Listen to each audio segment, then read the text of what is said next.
พี่น้องมาฟังเรื่องเล่าชีวิตอีกมุมหนึ่งของคุณหมอกรวินซึ่งเอามาเปิดเผยทั้งไลฟ์สดเป็นครั้งแรกเด้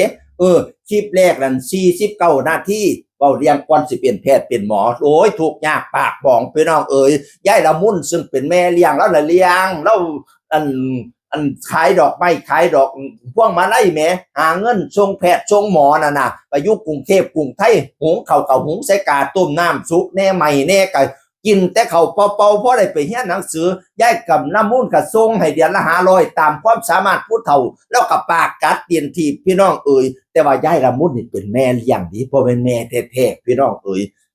เราเว้าถึงชีวิตเรานั่นเราเสียอกเสียใจอยู่แล้วก็เครียดให้แม่ผู้บังเกิดเก้าอยู่แม่นั่นมีลูก4คนแต่ว่าเอาเป็นหยังคือเอาเรามาให้ยายละมุนเลี้ยงว่าซั่นว่านั่นหอบมาให้ยายละมุนตั้งแต่อายุ9เดือนพี่น้องจนประมาณป.4 10 ปีนี่ล่ะจังฮู้ความจริงพะนะว่าน่ะพอรู้ความจริงก็เครียดว่าแม่น่ะเป็นหยังจังเอาเจ้าของมาทิ่มให้ผู้อื่นบ่ฮักเจ้าของติลูกทั้ง4คนเป็นหยังจังเป็นเราเลี้ยงบ่ไหวติฝันอยู่อย่างนี้ซ้ำๆฝันซ้ำๆว่าแม่บ่ต้องการเจ้าของแม่บ่มีคนฮักเจ้าของฝันอยู่เนี่ยวนเวียนอยู่ในหัวจิตหัวใจตลอดพี่น้องแม่นว่าอันได้เป็นแพทย์เป็นหมอแล้วลางเทื่อก็กลับพยายามอยู่โดนๆพยายามเทื่อนึงคือบ่อยากไปบ่อยากเห็นหน้าบ่อยากเว้านำพะนะว่านั่นน่ะมีพี่สาวผู้นึงอยู่สหรัฐกับพยายามเว้าแย่ว่าได้ดีแล้วอย่าลืมอันพอลืมแม่เด้อแล้วก็บ่สนบ่อยากเว้านำพะนะว่าเครียดอยู่ในหัวจิตหัวใจมาต้องโดนความจริงแล้วเงินก็ส่งให้เด้เดือนละ50,000เดือนละ15,000ว่าซั่นว่านั่นน่ะก็เฮ็ดไปตามหน้าที่นั่นล่ะเอาเพิ่นความฮักนี่บ่ปานใดดอกยายละมุนแม่เลี้ยงนี่ยกไปถึงหัวเพิ่นดีหลายว่าซั่นว่าเนี่ยได้เครียดให้พ่อกับแม่เนี่ยเป็นหยังจังเอามาให้ผู้อื่นพะนะว่านั่นน่ะบัดนี้บ้านก็สร้างให้ดิล้านนึงแต่ก็ประมาณว่าสร้างไปจังซั่นล่ะแต่ว่าในจิตในใจนี่ยังคิดอยู่ตลอดเครียดอยู่ตลอดมันปลดล็อกในหัวใจบ่ได้ว่าเขาเป็นหยังสั่งเพิ่นเป็นหยังจังเอาอันนั้นเป็นหยังจังเอามาให้ผู้อื่นเราจากครอบครัวที่ทุกข์ยากปากหมองไม่มีอะไรปากกัดตีนถีบนะพยายามเรียนหนังสือเรียนให้มันเก่งๆเพื่อว่าจะได้โดดเด่นแล้วก็เขาคิดว่าสมัยสุตะกี้น่ะได้เป็นแพทย์เป็นหมอนี่สุดยอดจะยกฐานะทางสังคมยกฐานะเงินทองก็จะร่ำรวยขึ้นก็ได้พยายามเรียนหนังสือให้เป็นแพทย์ให้เป็นหมอสอบอยู่เป็นท่านอยู่10เที่ยพุ่นละว่านั่นน่ะซิ่วอยู่3ปีพุ่นน่ะกว่าสิได้เป็นแพทย์เป็นหมอนั่นน่ะ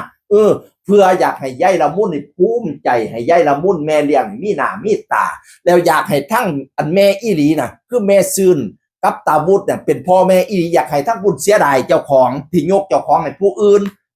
วันนี้แล้วกัดอีหลีสมความปรารถนาได้เป็นแพทย์เป็นหมอแล้วก็เป็นเศรษฐีระดับต้นๆของภาคอีสานนะเจ้าของกรวินคลินิกเจ้าของโรงพยาบาลศัลยกรรมในจังหวัดขอนแก่นเจ้าของธุรกิจอีกมากมายหลายรายการพี่น้องแต่ถึงจะรวยขนาดไหนมันก็ปลดล็อกในหัวจิตหัวใจไม่ได้ฝันอยู่ซ้ำๆว่าแม่เอาเขาเจ้าของมาทิ่มให้ผู้อื่นหอบลูกขามน้ำโขงขามมาให้ตาพรพอเลี้ยงของเรานี่ตาพรกับยายละมุนพ่อแม่แท้ๆนั่นตาวุฒกับยายซืนเป็นพ่อแม่แท้ๆน่ะหอบลูกความน้ำโขงมาให้แม่เล่าพอกับแม่เล่าอันคำไปคำมาดิระวังไทยเล่าเนี่ยล่าสุดก็มาอยู่ประเทศไทยนี่ล่ะบัดนี้นี่ล่าสุดนี่ไปเยี่ยม5 ปีแล้วบ่ได้ไปจักเที่ยพี่น้องอยู่หนองคายเนื่องจากว่ามีความคิดในหัวจิตหัวใจแล้วมาพ่อแม่ทิ่มเจ้าของบัดนี้แม่น่ะป่วยเป็นโรคหัวใจรัวดิ้นหัวใจรัวผนังหัวใจรัวเลือดดำเลือดแดงปนกันแล้วจักอันไหนเลือดดำเลือดแดงหายใจว่าฉันคือจังหันใจป่าสิรอดแน่บ่รอดแน่พี่น้องก็เลยส่งมาหาประมาณว่าอยากให้เราไปเบิ่งจิตเบิ่งใจนั่นล่ะพี่น้องแล้วบ่ไป5 ปีแล้วเราก็เลยตัดสินใจไปคันบ่ไปก็ย่านเสียดายย่านเสียใจย้อนหลังอยากไปปลดล็อกชีวิตพร้อมเพราะว่าเครียดเพิ่นบ่เซาเที่ยว่าเท่าไปกันยันเพิ่นใจขาดก่อนว่าต่อไปเพราะว่าคุณหมอบอกว่าเอาไปบ้านเอาไปปัวบ้านแล้วบอกว่าภาษาบ้านเฮาคือเอาไปตายบ้านนั่นล่ะว่าซั่นว่าแต่ไปฮอดแม่เราดีขึ้นแล้วเด้ไปฮอดแล้วก็ไปเว้าระบายความรู้สึกถามอีหลีแม่กับพ่อเป็นหยังจังเอา ผมน่ะให้ผู้อื่นทั้งเบาทั้งให้พี่น้องเป็นหยังบ่หักผมสติเป็นหยังผมนี่บ่มีไผต้องการติคือมีแต่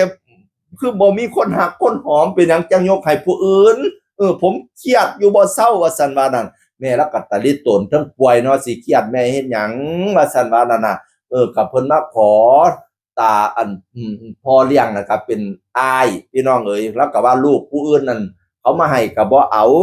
แล้วบ่มีลูกพ่อกับแม่เลี้ยงน่ะผู้อื่นเอามาให้ก็บ่เอาครับเป็นลูกน้องสาวนี่สิเอาอยู่ว่าซั่นว่านั่นน่ะมาคู่เอากับปานนั้นพอละว่านั่นน่ะพอแท้ๆว่านั่นน่ะมึงสิเลี้ยงไว้ติว่าซั่นว่านั่นเอาให้กูไปเลี้ยงนี่เปียงสุสิเลี้ยงไว้ติว่าซั่นว่านั่นน่ะอันบัดนี้ก็ทั้งแม่อีหลีก็ทุกข์ยากปากหมองข้ามไปข้ามมาระวังเวียงจันทน์กับฟังไทยน่ะพี่น้องเอ๋ยปากกัดตีนถีบคือกันทั้งพุ่นก็ได้พี่น้องทั้งพี่ก็ว่ากันเขามีเงินเดือนเงินดาวเขาก็สิได้ส่งให้มึงเลี้ยงตัวเอามาให้กูเลี้ยงเปียงพะนะว่านั่นน่ะแล้วก็ได้เลยโยกให้พี่น้องเอ๋ยทั้งพุ่นก็ลำบากอีหลีเฝ้าเว้าไปก็ให้ใส่กันตอนแรกแล้วกันเราก็บ่อยากให้อภัยพุ่นล่ะแต่ว่าอยากปลดล็อกเจ้าของเนาะจังไดก็เป็นพ่อเป็นแม่หลายคนก็ส่งกำลังใจไปให้คุณหมอให้อภัยพ่อกับแม่ซะเด้อจังไดก็พ่อกับแม่เพิ่นก็มีเหตุผลของเพิ่นนั่นล่ะหลายคนก็ส่งกำลังใจไปอยากให้คุณหมอน่ะให้อภัยพ่อกับแม่สุดท้ายแล้วกันดูเหมือนจะให้อภัยอยู่จริงๆนะตามความรู้สึกค่อยนะ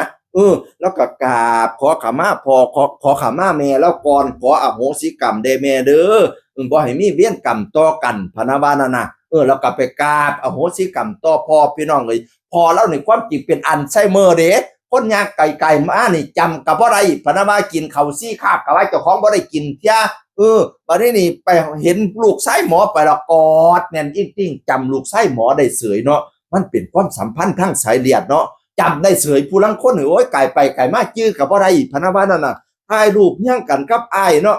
คือกันทั้งอ้ายทั้งพ่อทั้งแม่น่ะคือกันพวกหน้าเดียวกันอยู่แล้วก็หลานชายผู้นึงหลานชายนี่น้องลูกของน้องชายมีลูก4คนบ่หึน้องชายแล้วนี่เสียชีวิตแล้วแล้วก็พ่อกับแม่นี่อยู่กับอ้ายนี่ล่ะยายผู้นึงไปต่างประเทศพี่น้องเอ๋ยนั่นล่ะแล้วก็ขอโทษพ่อขอโทษแม่แล้วนั่นล่ะโอ้ยก็ฮักแพงกันซะเด้อจังไดก็เป็นพ่อเป็นแม่คุณหมอเอ๋ยเพิ่นก็สิมีเหตุผลดีๆอยู่ดอกอันมาอยู่กับยายละมุนก็ได้เป็นแพทย์เป็นหมอแล้วล่ะโอ้ยนั่นล่ะก็อันให้ฮักกันแพงกันนั่นล่ะเนาะให้ปลดล็อกหัวจิตหัวใจนั่นล่ะเป็นกองเสียให้คุณหมอตาฮักพี่น้องคุณหมอแล้วดีบ่มีอีหยังสิตำหนิเรานะก็มีแต่เรื่องนี้ล่ะให้เราปลดล็อกหัวจิตหัวใจให้เศร้าฝันซะฝันวนๆเวียนๆเรามีความฝันอยู่เรื่อยๆว่าเขาทิ่มเราเขาเป็นหยังหาเหตุผลว่าเขาเป็นหยังจังยกเราให้ผู้อื่นพ่อแม่น่ะเป็นหยังจังเฮ็ดจังซี่ว่าซั่นว่านั่นน่ะให้คุณหมอเศร้าฝันซะเด้อคุณหมอให้พอแต่แนวดีๆให้ฝันแต่แนวดีๆซะบัดนี้เนี่ยให้ปลดล็อกจากหัวจิตหัวใจซะบัดนี้เนี่ยก็มาติดตามตอนต่อไปว่าความคิดความฝันแล้วยังสิอยู่บ่หลังจากเราไปปลดล็อกกับพ่อกับแม่เราแล้วเสียงอื่นคนเก่าเว้าสู่ฟังสวัสดีครับสวัสดีครับ